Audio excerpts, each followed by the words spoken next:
Hi hello ಎಲ್ಲರೂ ನಮಸ್ತೆ. ಎಲ್ಲರೂ ಹೇಗಿದ್ದೀರಾ? ಚೆನ್ನಾಗಿದ್ದೀರಾ? ಈ ದಿವಸ ನಾನು ಹಾಲು ಹೋಳಿಗೆ ಅಂದರೆ ಹಾಲು ಒಬ್ಬಟ್ಟು ಅಂತ ಕೂಡ ಅಂತಾರೆ ಇದನ್ನು ಹೆಂಗೆ ಮಾಡೋದು ಅಂತ ನಾನು ತೋರಿಸ್ತೀನಿ. ಇದು ಶ್ರೀರಾಮನವಮಿ ಸ್ಪೆಷಲ್ಲು. ರಾಮನಿಗೆ ತುಂಬ ಇಷ್ಟವಾದ ಹಾಲು ಹೋಳಿಗೆ. ಅದನ್ನು ಹೆಂಗೆ ಮಾಡೋದು ತಿಳ್ಕೊಳ್ಳೋಣ. ಬೇಕಾಗೋ ಸಾಮಗ್ರಿಗಳು: ಬೆಲ್ಲ, ಪಾನಕ ಮಾಡ್ಕೊಳಕ್ಕೆ ಬೆಲ್ಲ ಬೇಕು, ಮತ್ತು ಕೊಬ್ಬರಿ ಅರ್ಧ ಹೋಳು ತೊಗೊಂಡಿದ್ದೀನಿ. ತೆಂಗಿನಕಾಯಿ ಹೋಳು ಅರ್ಧ ಹೋಳಷ್ಟು ನಾನು ಸಣ್ಣ ಸಣ್ಣ ಪೀಸ್ಗಳಾಗಿ ಮಾಡ್ಕೊಂಡಿದ್ದೀನಿ. ಮತ್ತು ಗಸಗಸೆ ಒಂದು ಸ್ಪೂನು, 1 ಟೀ ಸ್ಪೂನು, ಮತ್ತು ಪಿಸ್ತಾ ಒಂದು 7-8 ತೊಗೊಂಡಿದ್ದೀನಿ. ಬಾದಾಮಿ ತೊಗೊಂಡಿದ್ದೀನಿ ಒಂದು 5, ಗೋಡಂಬಿ ಒಂದು 5-6 ತೊಗೊಂಡಿದ್ದೀನಿ. 2 ಸ್ಪೂನ್ ಕಡಲೆ ಬೀಜ ಹುರ್ಕೊಂಡಿದ್ದೀನಿ ನಾನು, ಒಟ್ಟು ಸಮೇತ ಹಾಕ್ಕೊತೀನಿ ನಾನು.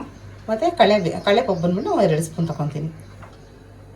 ಹಾಲು ಹೋಳಿಗೆ ಪೂರಿಗೆ ನಾವು ಚಿರೋಟಿ ರವೆ 1 ಕಪ್ ತೊಗೊಂಡಿದ್ದೀನಿ, ಸೋಡಾ ಒಂದೇ 1 ಚಿಟಿಕೆ ತೊಗೊಂಡಿದ್ದೀನಿ, ಮತ್ತು ಉಪ್ಪು ಒಂದು ಅರ್ಧ ಸ್ಪೂನ್ ಹಾಕ್ಕೊತೀನಿ.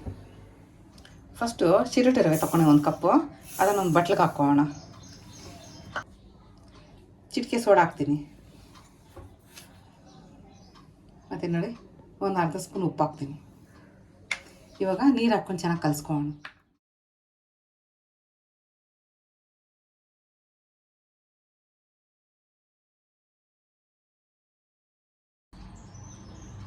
ನಾನು ರವೆ 1 ಕಪ್ ಹಾಕ್ಕೊಂಡಿದ್ದೆ, ಅದಕ್ಕೆ ಅರ್ಧ ಕಪ್ಪಷ್ಟು ನಾನು ನೀರು ಹಾಕ್ಕೊಂಡು ಕಲಿಸ್ಕೊಂಡಿದ್ದೀನಿ. ಚೆನ್ನಾಗಿ ಕಲಿಸ್ಕೊಂಡಿದ್ದೀನಿ ನೋಡಿ, ಮೆತ್ತಗಿದೆ.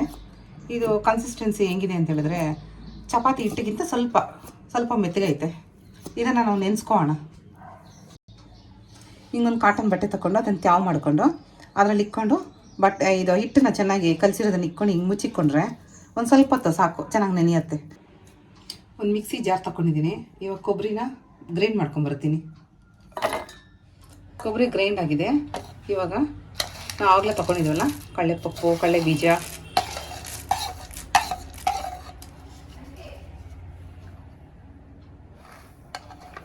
ಮತ್ತು ಗೋಡಂಬಿ, ಬಾದಾಮಿ, ಪಿಸ್ತಾ, ಗಸಗಸೆ ಇದನ್ನೆಲ್ಲ ಸ್ವಲ್ಪ ನೀರು ಹಾಕ್ಕೊಂಡು ಗ್ರೈಂಡ್ ಮಾಡ್ಕೊಂಬರ್ತೀನಿ. ಗ್ರೈಂಡ್ ಆಗಿದೆ, ನುಣ್ಣಕ್ಕೆ ಗ್ರೈಂಡ್ ಮಾಡ್ಕೊಂಬಂದಿದ್ದೀನಿ. ಒಂದು ಪಾತ್ರೆಗೆ ಒಂದು ಅರ್ಧ ಗ್ಲಾಸ್ ನೀರು ಹಾಕಿದ್ದೀನಿ, ಅದು ಕಾಯ್ತಾ ಇದೆ ನೋಡಿ. ಈಗ ಬೆಲ್ಲ ಹಾಕೋಣ, ಯಾಕೆಂದರೆ ಕಾಯಬೇಕಲ್ವ, ಅದಕ್ಕೆ ಕಾಯಲ್ಲ ಅದಕ್ಕೆ. ಇದೆಲ್ಲ ಸ್ವಲ್ಪ ಬೆಲ್ಲ ಎಲ್ಲ ಕರಗಲಿ. ಇದು ಏನೇನು ಪೀಸ್ಗಳಿದೆಯಲ್ಲ ಅದೆಲ್ಲ ಕರಗಿಬಿಟ್ರೆ ಆಮೇಲೆ ನಾವು ಏನು ರುಬ್ಕೊಂಡಿದ್ವೋ ಅದೆಲ್ಲ ಹಾಕೋಣ. ಬೆಲ್ಲ ಕರಗಿದೆ. ಇವಾಗ ಕೊಬ್ಬರಿ, ಗಸಗಸೆ ಎಲ್ಲ ರುಬ್ಕೊಂಬಂದಿದ್ವಲ್ಲ ಅದೆಲ್ಲ ಇದಕ್ಕೆ ಹಾಕ್ತೀನಿ ನಾನು. ಇದು ಸಿಮ್ಮಲ್ಲಿ ಇಕ್ಕೊಳ್ಳೋಣ, ಯಾಕೆ ಅಂತ ಹೇಳಿದ್ರೆ ಚೆನ್ನಾಗಿ ಕುದಿಬೇಕು. ಇದು ಸಣ್ಣ ಸಿಮ್ಮಲ್ಲಿ ಕುದ್ರೆ ಕಾಯಿ ಅದು ತುಂಬ ಚೆನ್ನಾಗಿರುತ್ತೆ. ಅಷ್ಟರಲ್ಲಿ ನಾನು ಇಲ್ಲೊಂದು ಕಡಾಯಿ ತೊಗೊತೀನಿ, ತೇಲ್ಸೋಕ್ಕೆ ಎಣ್ಣೆ ತೊಗೊತೀನಿ. ಸ್ವಲ್ಪ ಚೆನ್ನಾಗಿ ಕಾಯಿಲೆ ಅಷ್ಟರಲ್ಲಿ ನಾನು ಪೂರಿ ತಿಕ್ಕೊತೀನಿ. ಹಿಟ್ಟೆಲ್ಲ ನೆಂದಿದೆ. ನಾನೊಂದು 1/4 ಅವರ್ ಆದರೂ ನೆನೆಸ್ಕೊಂಡಿದ್ದೀನಲ್ಲ, ನೋಡಿ ಎಷ್ಟು ಚೆನ್ನಾಗಿ ನೆಂದಿದೆ. ಹಿಂಗಂದರೆ ಈ ರೀತಿ ಬರುತ್ತೆ. ಇವಾಗ ನಾನು ಇದನ್ನು ಒಂದೊಂದೇ ಚಿಕ್ಕದಾಗಿ ಉಂಡೆಗಳು, ಅಂದರೆ ಚಿಕ್ಕದಾಗಿ, ತುಂಬ ಚಿಕ್ಕದಾಗಿ, ನಿಂಬೆಹಣ್ಣು ಗಾತ್ರಕ್ಕಿಂತ ಚಿಕ್ಕದಾಗಿ ಇಷ್ಟಿಷ್ಟು ಮಾಡ್ಕೊಂಡನೆಲ್ಲ ಪೂರಿ ತಿಕ್ಕೊತೀನಿ ನಾನು. ಅಕ್ಕಿ ಹಿಟ್ಟು ತೊಗೊಂಡಿದ್ದೀನಿ ನಾನು, ಯಾಕೆಂತ ಪೂರಿ ತಿಕ್ಕೋಬೇಕಾದ್ರೆ ಸ್ವಲ್ಪ ಇಟ್ಬೇಕಲ್ವ, ಅದಕ್ಕೆ ಅಕ್ಕಿ ಹಿಟ್ಟು ತೊಗೊಂಡಿದ್ದೀನಿ. ಇವಾಗೆಲ್ಲ ತಿಕ್ಕೊತೀನಿ ನಾನು.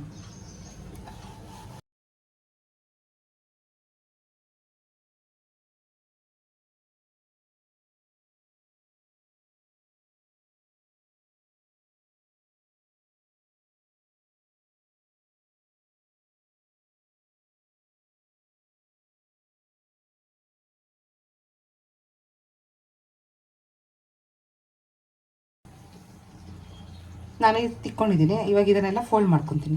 ಫೋಲ್ಡ್ ಮಾಡ್ಕೊಂಡು ಹಿಂಗೆ ಸುಮ್ಮನೆ ಹಿಂಗೆ ಒಂದು ಸತಿ ಹಿಂಗೆ ಪ್ರೆಸ್ ಮಾಡಿಕೊಂಡ್ರೆ ಅದರಲ್ಲಿ ಪ್ರೆಸ್ ಆಗೋಗುತ್ತೆ.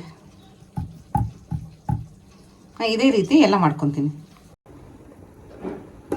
ಪಾನಕ ಚೆನ್ನಾಗಿ ಕಾದಿದೆ ನೋಡಿ, ಸಣ್ಣ ಉರಿಯಲ್ಲಿ 10 ನಿಮಿಷ ಇಕ್ಕಿದ್ದೀನಿ. ಚೆನ್ನಾಗಿ ಕಾದಿದೆ ನೋಡಿ, ಗಟ್ಟಿಗಾಗಿದೆ. ಇವಾಗ ನಾನು ಗ್ಯಾಸ್ ಆಫ್ ಮಾಡ್ತೀನಿ. ಪೂರಿಗಳೆಲ್ಲ ತಿಕ್ಕೊಂಡಿದ್ದೀನಿ. ಇವಾಗ ತೆಲ್ಸ್ಕೊತೀನಿ ನಾನು. ಹಾಕೋಣ.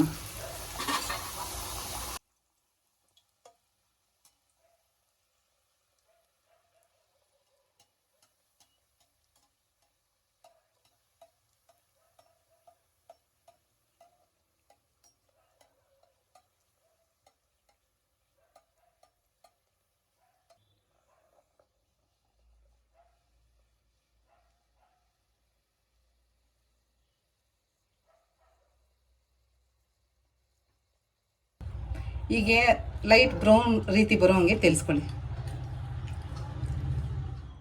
ನಾವು ಊಟ ಮಾಡಿದ್ರೆ 5 ಮಿನಿಟ್ಸ್ ಮುಂಚೆ ಈ ರೀತಿ ಇಕ್ಕೊಂಡು ನಾವು ಕಾಯಲ್ಲಿ ಹಾಕ್ಕೊಂಡ್ರೆ ನೆನೆಸ್ಕೊಂಡ್ರೆ ಚೆನ್ನಾಗಿ ನೆನೆಯುತ್ತೆ, ತಿನ್ನೋಕ್ಕೆ ಟೇಸ್ಟಿಯಾಗಿರುತ್ತೆ.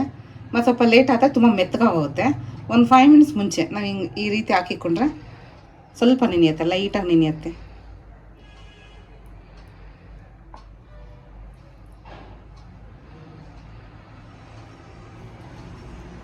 ಹಾಲು ಹೋಳಿಗೆ ರೆಡಿ ಇದೆ ನೋಡಿ. ಎಲ್ಲರೂ ಇದನ್ನು ಟ್ರೈ ಮಾಡಿ, ಹೇಗಿದೆ ಅಂತ ಒಂದು ಕಮೆಂಟ್ ಹಾಕಿ. Like, share and subscribe to Pakamrutha channel.